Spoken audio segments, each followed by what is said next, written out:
नमस्कार, श्वेता के साथ आपने लॉगिन किया है one India Hindi YouTube channel.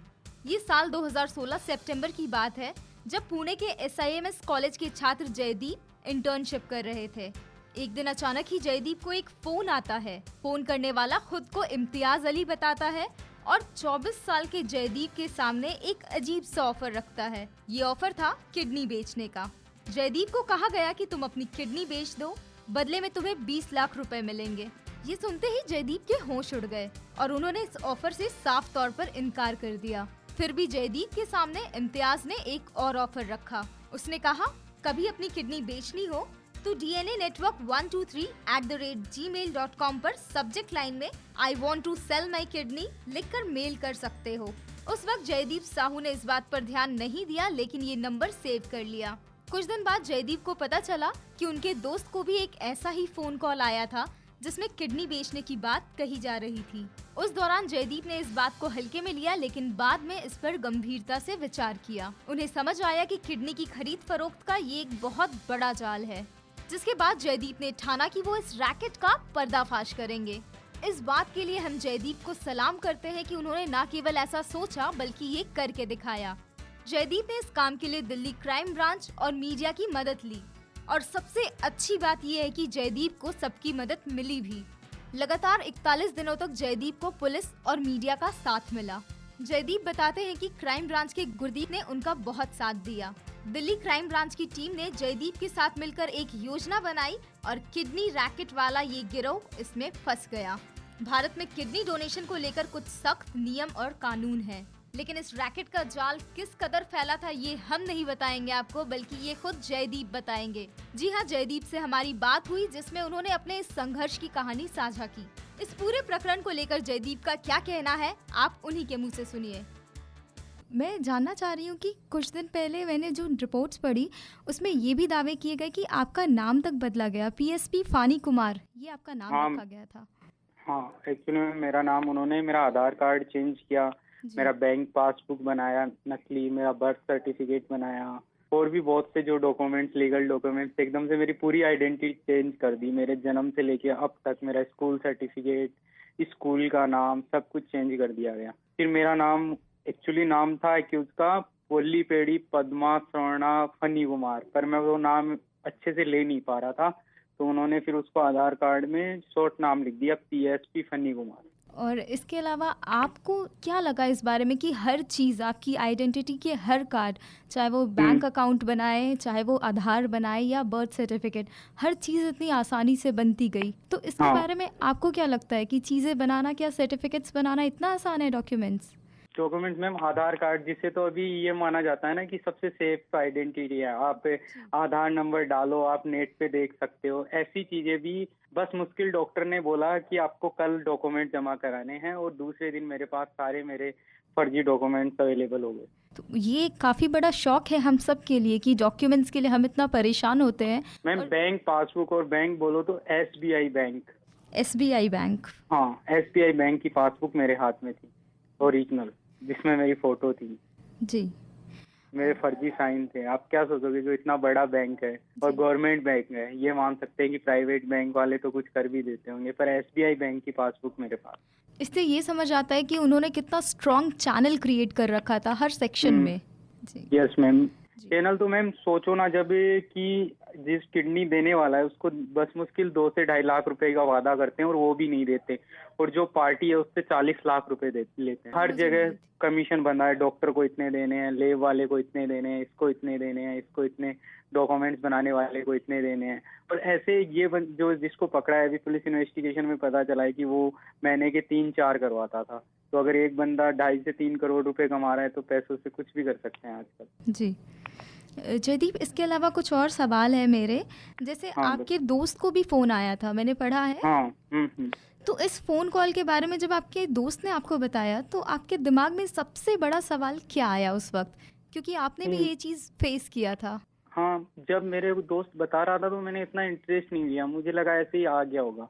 पर जब मैंने उसके जाने के बाद जब मैंने ये सब रिसर्च किया तो मुझे पता चला ये अपने सिस्टम का भी एक बहुत बड़ा फेलियर है। गवर्नमेंट को इस बारे में सोचना चाहिए। आप पे गवर्नमेंट ने आपने अगर आपकी घर पे कोई भी बीमार है, मान लीजिए आपका कोई रिलेटिव बीमार है, आप उसमें बेस्ट हॉस्पिटल सर्च करोगे, best hospital for kidney transplant आपको करवाना है, तो आपके आईपी एड्रेस को कनेक्ट करके आपके फोन में जो आपकी फेसबुक, ट्विटर, आपके मोबाइल नंबर, आपके मैसेज तक उनके पास होंगे सारी डिटेल्स, और जी। वो आपको कांटेक्ट करेंगे।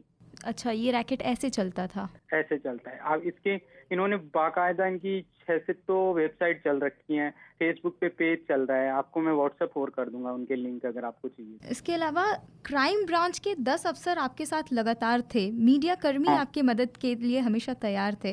हम्म। तो आपने और हमने हमेशा यही सुना है कि पुलिस और मीडिया की शिकायतें ही सुनी है हमने, तो ऐसे नहीं, में मैं आपके साथ ये दोनों बने रहे लगातार, तो इसे मैं लेकर आप। सबसे बड़ा तो यही बोलूंगा, दिल्ली पुलिस, मैं अपनी पर्सनली बता रहा हूँ कि मैं भी पुलिस के बारे में ऐसा ही सोचता था, जी पर जब मैं आया, मैं 41 दिन तक पुलिस के साथ था।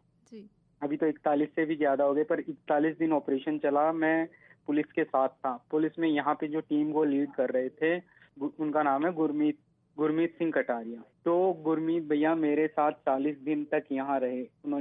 उनकी भी फैमिली है, 24 आवर ड्यूटी, मीडिया वाले 24 आवर ड्यूटी। ऐसा कौन सा डिपार्टमेंट है जो 40 दिन तक 24 आवर ड्यूटी कर सकता है, वो भी 15-16 बंदे, सब घर बार छोड़ के। आप मुझे एक भी डिपार्टमेंट का नाम बता दो जो 40 दिन तक लगातार 1 मिनट भी नहीं, मुझे 1 मिनट के लिए भी नहीं छोड़ा। जी।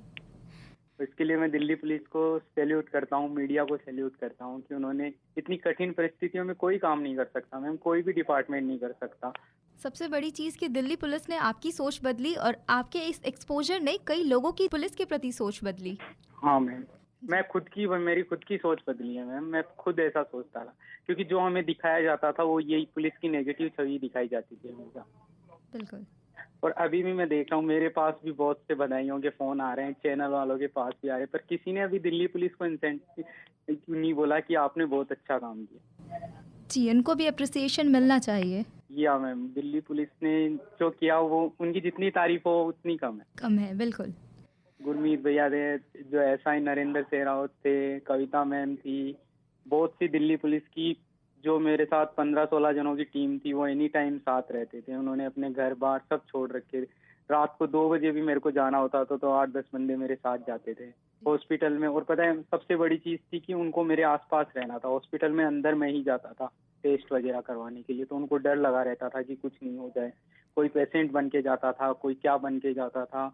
इस तरह उन्होंने अपना रोल किया कि 41 दिन बहुत होते हैं, एक बंदा भी एक्सपोज नहीं हुआ। हमारे इस बातचीत के जरिए दिल्ली पुलिस और मीडिया हर किसी को आप धन्यवाद दे सकते हैं, हम धन्यवाद देते हैं उनके इस इनिशिएटिव के लिए।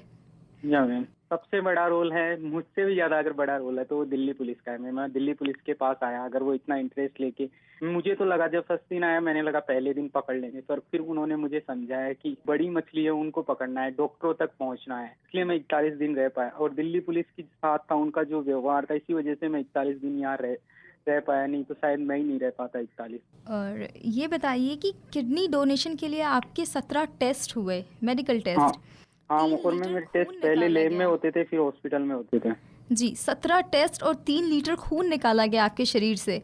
कभी हाँ आपको मैम। ऐसा नहीं लगा कि कदम पीछे ले लेने चाहिए, बस अब मुझसे नहीं होगा, मैं क्यों कर नहीं रही मैम, है? क्योंकि हर बार मेरे को एक ही चीज लगती थी कि अब इतना आगे बढ़ गए तो थोड़ा और सही, थोड़ा और सही। क्योंकि बिना किसी वजह इतने सारे टेस्ट और शरीर से 3 लीटर खून देना बहुत बड़ी बात है। हाँ मैम, जब मैं शाम को यहाँ आता था, मेरे टेस्ट वगैरह करवा के इंजेक्शन लगते थे मुझे, तो ऐसे बेहोशी सी हो जाती थी पूरी शाम को। पर मुझे लग रहा था मेरे को, क्योंकि मुझे भी ऐसा ही था कि इसके एंड तक पहुंचना है, जो जो लोग हैं उनको पकड़ना है।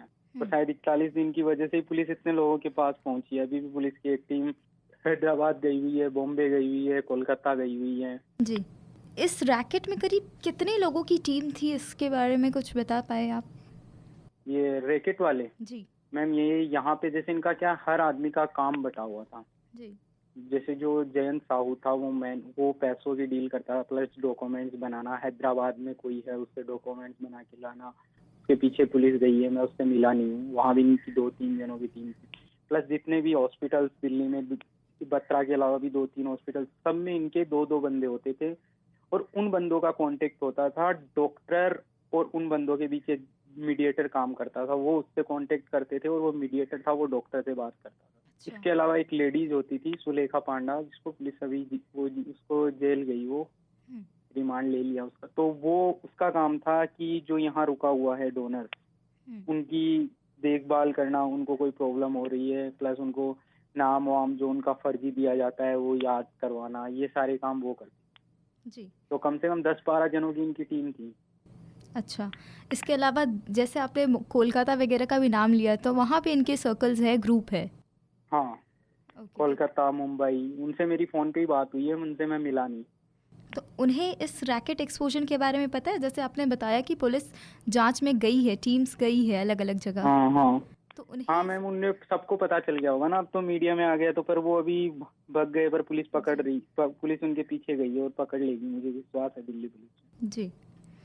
जयदीप, आपने कहीं ना कहीं अपनी जान को जोखिम में डालकर ये फैसला लिया, तो इसकी वजह क्या थी? आखिर आपके प्रेरणा कौन थे? एक कौन सी ऐसी वजह थी जिसने आपको इस हद तक आने को मजबूर किया या प्रेरित किया? प्रेरणा ये थी मैम, जब मेरे पास फोन आया फर्स्ट टाइम इम्तियाज अहमद नाम के बंदे का, इम्तियाज है? तो हाँ, तो मैंने उससे फर्स्ट क्वेश्चन ये किया कि आपको मेरे नंबर कहाँ से मिले। जी। ऑफिशियली आपको भी कोई कॉल करेगा, ऐसे बोलेगा कि आपको 20 लाख रुपए चाहिए क्या किडनी, तो आप सबसे पहले यही क्वेश्चन आपके माइंड में आएगा कि इसको मेरे नंबर कहाँ से आए इसके पास। बिल्कुल। तो मैंने उसको यही पूछा, तो उसने बोला कि सोशल नेटवर्किंग साइट से आपके नंबर मिले। ओके। फिर मैंने सर्च किया, देखा तो इनकी बाकायदा वेबसाइट चल रही है, और मैं एक MBA IT स्टूडेंट हूँ। मैंने इसके पीछे का कोडिंग वगैरह जाना, तो पता चला कि इन्होंने ऐसा सर्वर बना रखा है, कोई हॉस्पिटल भी सर्च करता है तो इनके पास आ जाए। आपने मैम कभी देखा होगा कि आपके पास कॉल आता है कि आपको बैंक लोन चाहिए क्या, जी। तो आप उस टाइम भी आप सोचते होंगे इसके पास मेरे नंबर कहाँ से आए। बिल्कुल। वो भी ऐसे ही करते हैं। तो इन्होंने उसी चीज को हथियार बनाया, और मैं ये सोच लो कि दिन में 2000 लोगों को कॉल करते होंगे। इन्होंने अपना बाकायदा कॉल सेंटर टाइप बना रखा हो उससे, उसमें से अगर 10 बंदे भी इनके पास आ जाते हैं तो ये देख लो कि 300 बंदे पर मंथ इनका शिकार होते होंगे। जी। और आपसे ऐसी जब कितनी गैंग चल रही होगी मैम। मैंने यही सोचा कि मेरी वजह से अगर एक बंदा भी बचता है तो बहुत बड़ी बात होगी। जी, बिल्कुल। और आपको जब फ़ोन आया था तो आपसे 20 लाख की बात हुई थी और डन वो 4 लाख में हुआ। हाँ मैम। ओके। इसके अलावा सबसे ख़ास सवाल जयदीप आपसे कि युवाओं के लिए आप कोई संदेश, किसी भी भारत की जनता के लिए कोई भी संदेश, आपने ऐसा किया एक आम नागरिक होके, अगर आपने ये हिम्मत दिखाई, तो हमारे लिए कोई संदेश? मैम हमारा यही संदेश है कि अपने आसपास बहुत सी चीजें गलत हो रही हैं, पर हम क्या करते हैं उसकी तरफ ध्यान नहीं देते। अपनी आंखें खुली रखो, आपके आसपास भी बहुत कुछ गलत हो रहा है, जी। उसको देखो। आपके अभी भी आपके आसपास भी ऐसी बहुत सी गलत चीजें हो रही होंगी जिनको आप नजरअंदाज कर रहे हो। ऐसी चीजों को देखो, और सबसे बढ़िया पुलिस के पास जाओ, और पुलिस में 100% विश्वास दिलाता हूँ, पुलिस आपकी मदद करेगी। जी। जो पुलिस के अंदर एक आपके मन में जो पुलिस के लिए, मैं मानता हूँ कुछ लोग होंगे जिनकी वजह से पुलिस को बदनाम किया जा रहा है, पर पुलिस और स्पेशली दिल्ली पुलिस बहुत अच्छी है। बिल्कुल। इस केस के खुलासे के बाद यही लगता है हर पुलिस सपोर्टिव है, बस या बेहतर मैम। मार्गदर्शन चाहिए हमें। हाँ मैम, बस यही है। कुछ लोग होंगे, मैं ये नहीं बोलता, पर उनकी वजह से आप पूरी पुलिस को ब्लेम नहीं कर सकते। जी, बिल्कुल नहीं कर सकते। जयदीप, हमसे बात करने का बहुत बहुत शुक्रिया आपका। एक चीज मैम देखो, जब मैं यहाँ आया था ना, मैं 13 अप्रैल को आया था, जी। आपको बताता हूँ। तो उस टाइम जो टीम को लीड कर रहे थे गुरमीत भैया, मैं उनसे फोन पे ही बात हुई थी मेरी। वो मुरैना थे मध्य प्रदेश, किसी केस के सिलसिले में, नोटबंदी वाले केस के सिलसिले में वहाँ गए हुए थे। जी। तो वो रात को 2 बजे आते हैं। 14 तारीख को मेरे को उनके साथ जाना था, तो वो घर जाने के बजाय मेरे साथ आते हैं। दूसरे दिन हम रात को 2 बजे फ्री होते हैं, ना खाना खाते हैं ना कपड़े चेंज करते हैं, वो पूरे मेरे साथ घूमते 50 घंटे तक लगातार।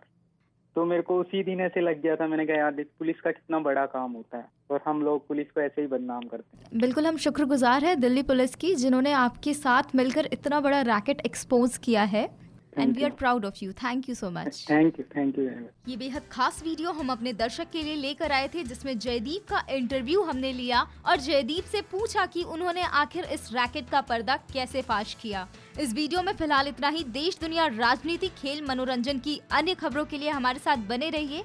One India Hindi YouTube channel.